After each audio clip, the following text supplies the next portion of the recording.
good scrimmage. Got some good heat out there. That was probably one of the best things we got out of it today. Was one of the warmer days, and saw that all week brewing, and so took advantage of it. It's been actually too nice on campus, especially in the morning. But good day that way, and it's gonna be 2 weeks from today at this time we'll be playing. So talk to the guys about that a little bit, but. Probably a lot like the first scrimmage. Offense did some nice things early. Has to do a better job of sustaining it, and the defense doing a good job of responding. That's really general, but that's kind of how the scrimmage went. So got a lot of red zone work in at the end, slowly building up, and got some reps on that. Tuesdays and Thursdays practice was really good from some live action. So from Saturday, Tuesday, Thursday, and again today, we've gotten a lot of tackling in, a lot of work. Full pads, and so I like just kind of the stamina we've had that way, and just how much tackling we've had. So, questions? Let's go up the middle with Joe. Coach, let's start with special teams. How would you evaluate Connor Talty, Alex Asparuhov, and Blake Dowd's performance today, and where you're standing with the new specialists? Mm-hmm. I think punting-wise, Blake's done a really nice job. Last scrimmage, I thought was I shouldn't say scrimmage. Last Saturday here was really the best day I'd seen him have.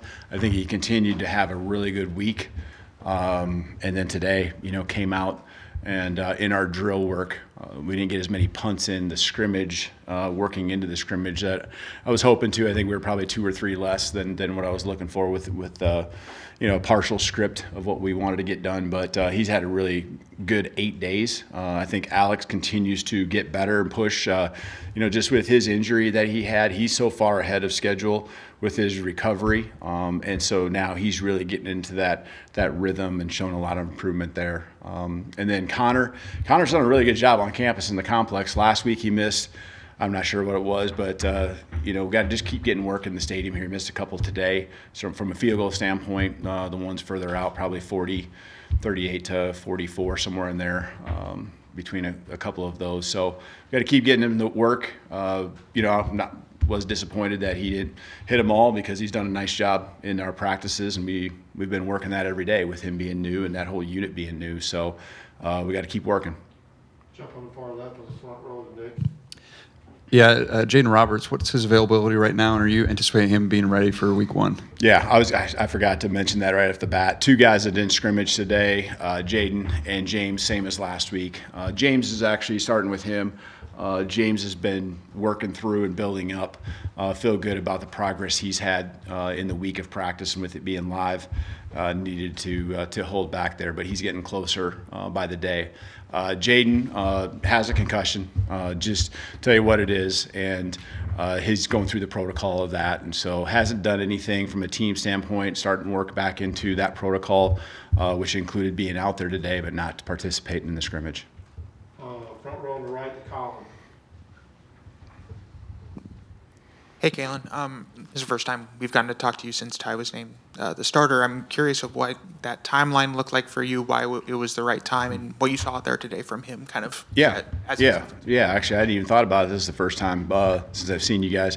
We knew we were at that point where we felt good about who should be the starter, and it just made sense after the scrimmage when you evaluated kind of the whole product he's put on the football field. All the quarterbacks I thought came out there again today and did a great job, and that was the same thing as last scrimmage. And I guess specifically Ty, as you asked today, I thought he came out and executed the offense. Just continues to be steady, finds his times to make the plays. And today he actually used his feet again, and that's, I think, something that people will probably underestimate as we go through the year, just what his ability to make plays and keep plays alive. But I thought he was steady. He was consistent. Probably, just kind of looking here, probably a higher completion percentage than what he had last scrimmage. Maybe not quite as explosive. I think that's a tribute to our defense and what they did as well. So good both scrimmages for him, and just continue to make the progress. And I think building the team and getting the momentum going when we knew we needed to do it, and that's allowing us to have 3 weeks of prep, building our team for Florida State. Next we'll go to Katie on the far right. Hey, Kalen, how much does the second scrimmage kind of solidify guys' positions on the field, or are some of those still up for spots in the next 2 weeks of practice? Yeah, we actually made a big point of that. Just that today was a really important day to get some more film out there for us to evaluate. There's guys that are still competing, and that's the way it always be. The games will be evaluating as well. And there's some competitions that are very close, and there's some guys that you're trying to work different combinations, the what ifs down the road. But yeah, today was a big it was a big part of us understanding what we got, individually and collectively. Staying up the middle, we'll go to Alex. Oh, you didn't have one? I'm sorry. Go far right then, please. My apologies. Got put on the spot there, Alex. Who stood out in the secondary today from what you saw, and just what have you seen from that unit as a whole? Oh, yeah, good question.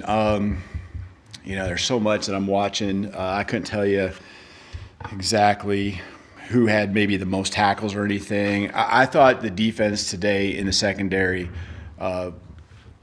did a really good job of making sure that they were getting the guys on the ground. I think we still didn't get the picks we're trying to get, in force. But I know that we're getting close, and we had a couple, this week. And you can see the momentum building for those guys. It's hard to single any one guy out. I thought there was a number of guys that did a nice job. So the guys you'd expect are really the guys that are producing. Far back left to Chase. Last week, after the first scrimmage, you said that the offense did a good job with ball security and pass protection. It sounds like they did well again with ball security. Mm-hmm. Is that the case? And also, what about the pass pro? Mm-hmm. They did. We had one ball that was competitive that I think was called a turnover. Probably would have been on to review if it was a real game to see if it was completed and then forced a fumble. But I think the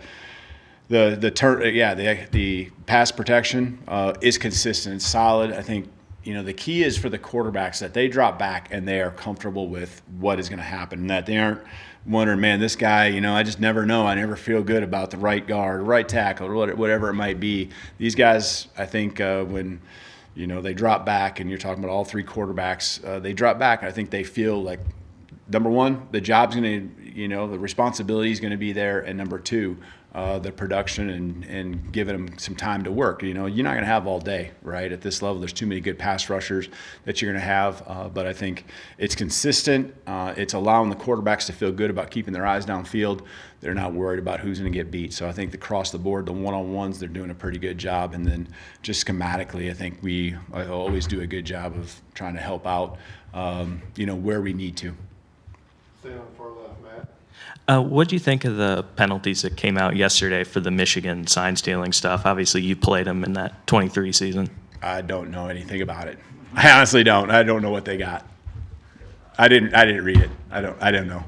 So I haven't even heard about it. So you can tell me, and I can respond, I guess. I think they estimated a $20 million fine, and Sharon Moore got an extra game suspension, and then some people got show causes and other stuff. Yeah, I guess I don't know how in comparison to other issues that we've had over the years, how that relates, but it is what it is. I don't have too much of a response, I guess. Far back right, Travion.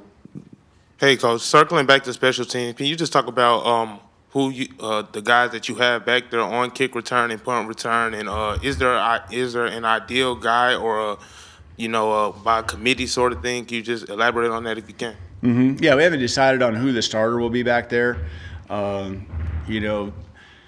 Guys that did a good job a year ago. We got Cole back there. Really in both. And he started out as our punt returner a year ago, and he's done a nice job just being steady.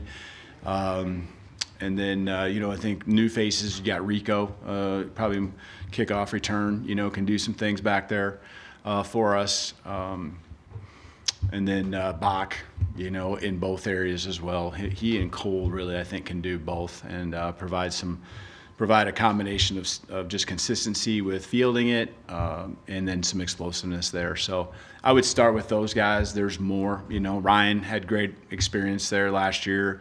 Had a couple explosive plays. Got thrown into action there when Bach went down through the season. And so, I would have 100% confident having Jeremy Bernard set back there to field punts and things like that. But, that's kind of the nuts and bolts of kind of who we'd put back there. Front row and middle, Kirk. Yes, coaches. Do you break this as the end of the second scrimmage as sort of a plateau, and along with that, getting here without too many injuries, I guess, probably be a good thing. Yeah. I think we're in a spot now. And are you kind of saying the end of fall camp? Is that kind of what you're asking? Today, yeah. I think that will continue a little bit into Tuesday. Really, school starts Wednesday, and that'll be the next thing, So our normal camp schedule, other than, just because of how it works out, we won't practice tomorrow or Monday, but Tuesday will be like a normal camp schedule. So can't really do that once school starts. We'll have a good practice even on the weekend, Saturday next week. Try to get back here is the kind of the plan as of right now, but. I think injury-wise, there's a lot of guys that got, that are beat up a little bit, but it's something that it was going to happen if you were going to be physical at all during camp, and we still have 2 weeks left. So the next couple of days, it's set up specifically for that reason, to be able to get these guys off their feet, recover a little bit. And then we'll certainly have a different type of week. We'll still have physicality, especially Tuesday. We'll get back after it, but it will look different. Like I said, we went hard last Saturday with a big scrimmage today, but also Tuesday and Thursday we did a number of live sessions, moving the ball, just like you'd have seen out here today. All right, let's finish up with Will on the right side. Coach, you kind of alluded to it in your opening. It's definitely that time of year here in Tuscaloosa, weather-wise. Was the scrimmage start time today maybe meant to simulate some of what you'll be experiencing in Tallahassee in a couple of weeks? Yeah, 100%. We actually had it originally scheduled earlier, moved it back just to get a little more heat, and it's good for us. We even conditioned at the end, did some extra work, and so just trying to get ready in every way possible. Thank you, Coach. You bet. Thank you, guys.